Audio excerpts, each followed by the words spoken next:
Assalamualaikum warahmatullahi wabarakatuh.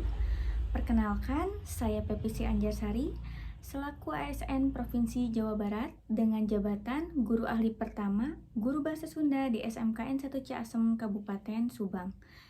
Cabang Dinas Pendidikan Wilayah 4, Dinas Pendidikan Provinsi Jawa Barat. Saya memiliki tugas pokok sebagai guru bahasa Sunda. Harapan saya dapat meningkatkan kualitas diri, menciptakan pembelajaran yang kreatif, inovatif, menarik, dan menyenangkan bagi peserta didik, sejalan dengan kurikulum yang berlaku di sekolah, sehingga mampu menciptakan lulusan yang sesuai dengan visi dan misi sekolah, yakni menciptakan peserta didik yang beriman, berkarakter, berilmu, berjiwa wirausaha, dan peduli terhadap lingkungan. Hal ini selaras dengan visi Jawa Barat, yakni terwujudnya Jawa Barat juara lahir dan batin dengan inovasi dan kolaborasi. Terima kasih. Wassalamualaikum warahmatullahi wabarakatuh.